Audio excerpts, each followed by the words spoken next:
यहाँ सही और गलत कुछ नहीं होता। यहाँ से ताकतवर और कमजोर होते हैं। ताकतवर की हर बात सही, कमजोर की हर बात गलत। बस यही दुनिया है और ऐसी ही रहेगी। ये आप कह रही हैं मेम साहब? आप कह रही हैं? देखो आजाद, तुम अच्छे आदमी हो। मैं नहीं चाहती तुम कोई मुसीबत में पड़ो। डालचंद जैन के पास बहुत पैसा है, पूरी सरकारी मशीनरी उसके साथ है। तो मैं भी अकेला नहीं हूं मेम साहब। मेरे साथ इस शहर के नौजवान हैं, मिल वर्कर्स हैं, मेरे साथ आप हैं। मैं तुम्हारे साथ नहीं हूँ। मैं पागल नहीं हूँ जो तुम्हारे साथ हूँ। मुझे तुम्हें यहाँ लाने के लिए, तुम्हारा नाम आजाद रखने के लिए, तुम्हें स्टेज पे ले जाने के लिए पैसा मिला है, समझे? पैसा। सेठ गोकुलदास ने अभी मुझे एक गाड़ी दी है क्योंकि मैं तुम्हें बहुत अच्छी तरह हैंडल कर रही हूँ। और तुम भी कोई आजाद नहीं हो। मत भूलो कि तुम भी थोड़े से पैसे के लिए यहाँ रोल करने आए हो। अब इस रोल में इतना सीरियस होने की जरूरत नहीं है।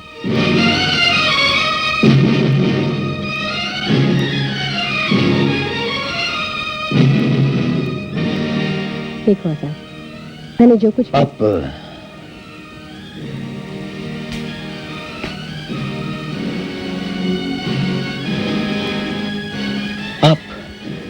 सच कह रही हैं मेम साहब। मुझे तो यहां सिर्फ आजाद का रोल करने के लिए लाया गया था,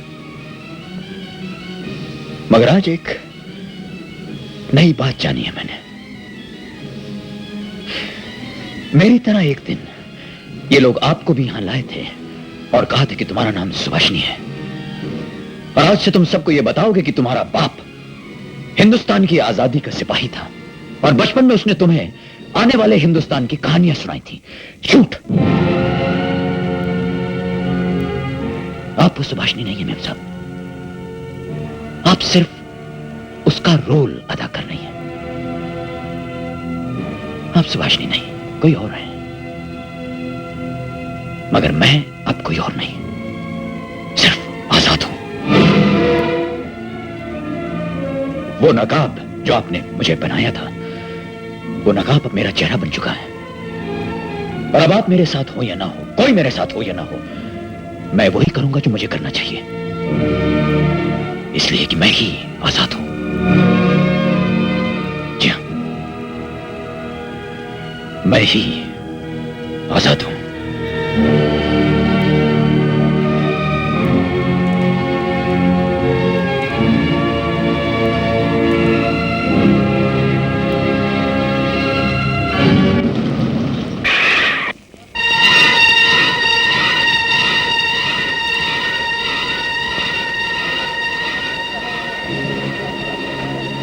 क्या चाहिए? क्या चाहिए तुम लोगों को? क्या चाहते हो? बोलो। आप जानते हैं ये लोग क्या चाहते हैं सेठ जी। ये लोग अपनी मांगे आपके सामने रख चुके हैं। मुझे उन मांगों में से एक भी मांग मंजूर नहीं है। ये मिल बंद होती है तो हो जाए। मैं दबने वाला आदमी नहीं हूं, दबने वाला आदमी नहीं हूं मैं। मुझे तो लगता है कि आप आदमी ही नहीं है सेठ जी, कुछ और है। मैं तुम्हारे मुंह नहीं लगना चाहता, और तुम लोग भी सुन लो। तुम लोगों को रोजगार मैंने दिया, रोटी मैंने दी, मैंने, इसने नहीं। और हां, अभी सायरन बजेगा, मिल का गेट खुला है। अगर 1 मिनट के अंदर तुम काम पर आते हो तो ठीक है, वरना मिल का गेट बंद हो जाएगा। उसके बाद तुम्हारी बेकारी, तुम लोगों की भूख का जिम्मेदार ये आदमी होगा, ये मैं नहीं। ड्राइवर चलो। इडियट्स, आना पीछे।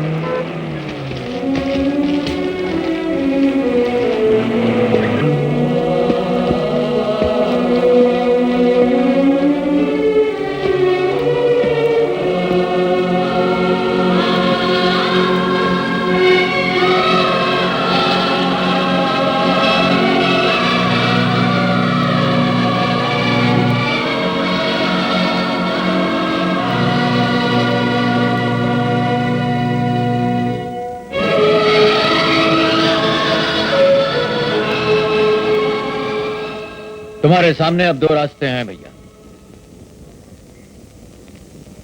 एक रास्ता तो बहुत सरल और आसान है, जो सीधा इस मिल के गेट तक जाता है। चाहो तो अभी चले जाओ, इसलिए कि दूसरा रास्ता बहुत टेढ़ा और मुश्किल है। सोच लो, अगर 4 दिन बाद हार माननी है तो आज मान लो, इसी में भलाई। लेकिन अगर आज सर उठाकर चलना है तो फिर ये सर कट जाए तो कट जाए, झुकना नहीं चाहिए। अब कौन से रास्ते चलना है, ये फैसला तुम लोगों के हाथों में।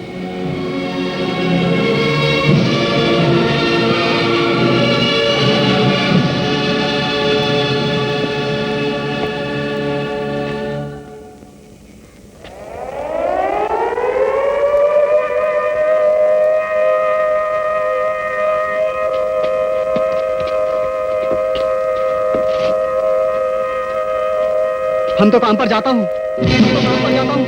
हमको नहीं करने का हड़ताल वड़ताल। हम नहीं करूंगा हड़ताल वड़ताल, हम नहीं करूंगा हड़ताल। इससे कुछ नहीं होना।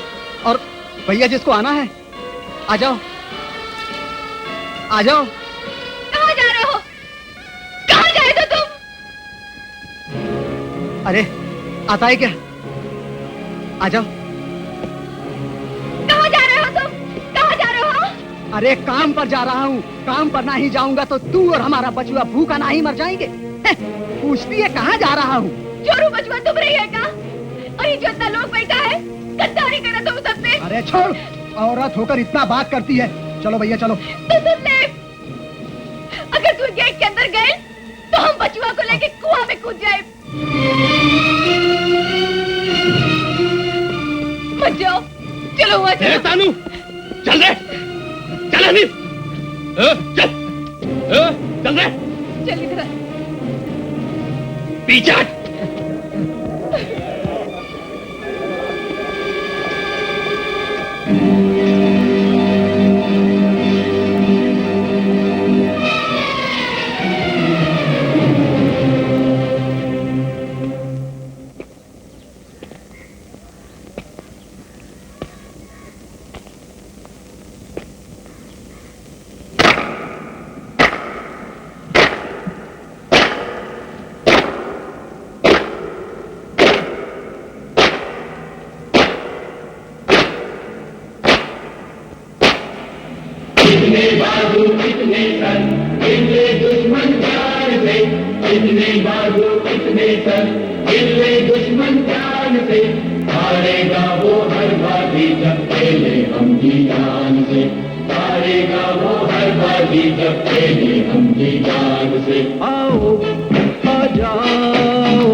सुभाषिनी, स्ट्राइक का जो हाल है वो तुम मुझसे ज्यादा जानती होगी। मिल मजदूर इस स्ट्राइक को ज्यादा दिन खींच नहीं पाएंगे, टूट जाएंगे। और इतने दिनों में हमने जो आजाद का बुत बनाया है वो स्ट्राइक के साथ टूटेगा। मैंने तो कितनी कोशिश की थी उसे समझाने की, मगर वो। खैर, जो हो गया वो हो गया। अब मैंने एक रास्ता बनाया है कि आजाद की पोजीशन भी कमजोर ना हो और स्ट्राइक के इस उलझावे से भी निकल आए, पूरी फेस सेविंग के साथ। त्रिवेदी जी के बड़े संबंध हैं दालचंद से। वो और उनके लोग बीच में पड़ के एक ऐसा कॉम्प्रोमाइज करा देंगे कि जिससे दालचंद का भी कोई नुकसान ना हो और मजदूरों को भी लगे कि कुछ हो गया है या हो जाएगा। ये नहीं लगेगा कि आजाद हार गया। वो नहीं मानेगा।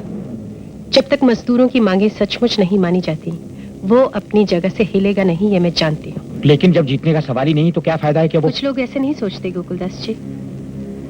कुछ लोग अलग ही होते हैं। मेरे अपने पिता, ये सब जो आजाद हिंद फौज में थे,